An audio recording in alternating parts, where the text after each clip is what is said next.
নমস্কার বন্ধুরা, SC creative কিচেনে সকলকে স্বাগত জানিয়ে আমি আজকে একটি স্ন্যাক্সের রেসিপি নিয়ে চলে এসেছি। আশা করি তোমাদের সকলেরই খুব ভালো লাগবে। সন্ধ্যায় চা বা কফির সাথে এই স্ন্যাক্সটি দারুণ খেতে লাগবে। আশা করি বাচ্চা থেকে বড় সকলেরই খুব পছন্দ হবে। রেসিপিটির জন্য আমি দুটি বড় সাইজের আলু খুব পাতলা করে গোল গোল করে কেটে নিয়েছি। দেখো, খুব পাতলা পাতলা করে কাটতে হবে।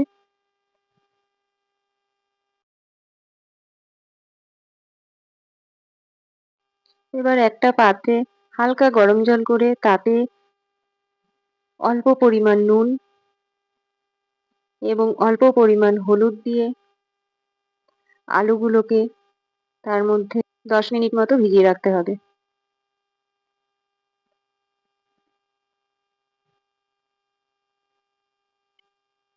10 মিনিটের জন্য আলুগুলোকে ভিজিয়ে রাখলাম। এই স্ন্যাক্সটির জন্য যা যা আমাদের প্রয়োজন সেগুলি হলো শুকনো লঙ্কার গুঁড়ো, পরিমাণ মতো নুন, পরিমাণ মতো হলুদ, দুটি বড় সাইজের আলুর জন্য আমি নিয়েছি 3টে ডিম এবং কিছুটা বিট নুন। এবার আলুগুলোকে জল থেকে তুলে জল ঝরিয়ে এইরকম ভাবে সাজিয়ে নিতে হবে। তার উপরে লঙ্কার গুঁড়ো, হলুদের গুঁড়ো, সামান্য পরিমাণ নুন দিয়ে দেখো এইরকম ভাবে ফোল্ড করে নিতে হবে। কিরকম ভাবে আমি করছি দেখে নাও সবাই। এরকম ভাবে ফোল্ড করে নেবে, দিয়ে কাঠি দিয়ে ভালো করে আটকে দিতে হবে। দিয়ে মাঝখান দিয়ে ছুরি দিয়ে কেটে নিলাম আমি, যাতে খুব সুন্দর একটা শেপ আসে সেই জন্য।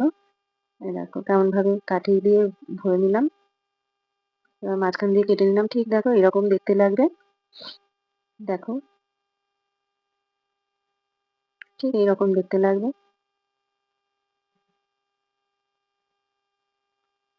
এবার অপর একটি পাত্রে ডিমগুলো আমি একটু শুকনো লঙ্কার গুঁড়ো এবং সামান্য নুন দিয়ে গুলে নিয়েছি। গ্যাস ওভেনে কড়াই চাপিয়ে দিয়েছি। কড়াইয়ে তেল দিয়ে তেল গরম হলে একে একে ডিমের মধ্যে আলুগুলো ডুবিয়ে দেখো সুন্দরভাবে ভেজে তুলে নিতে হবে। লাল লাল ভাবে ভেজে সুন্দর করে তুলে নিতে হবে। আমার স্ন্যাক্স রেডি। দেখো কি সুন্দর দেখতে লাগছে। আশা করি তোমাদেরও সকলের ভালো লাগবে। যদি ভালো লেগে থাকে আমার চ্যানেলটি সাবস্ক্রাইব করে দিও, আমার পাশে থেকো। আর নতুন কোনো রেসিপি যদি তোমাদের জানতে ইচ্ছে করে আমাকে কমেন্ট করো। চেষ্টা করব রেসিপিটি তোমাদের জন্য নিয়ে আসার। ধন্যবাদ।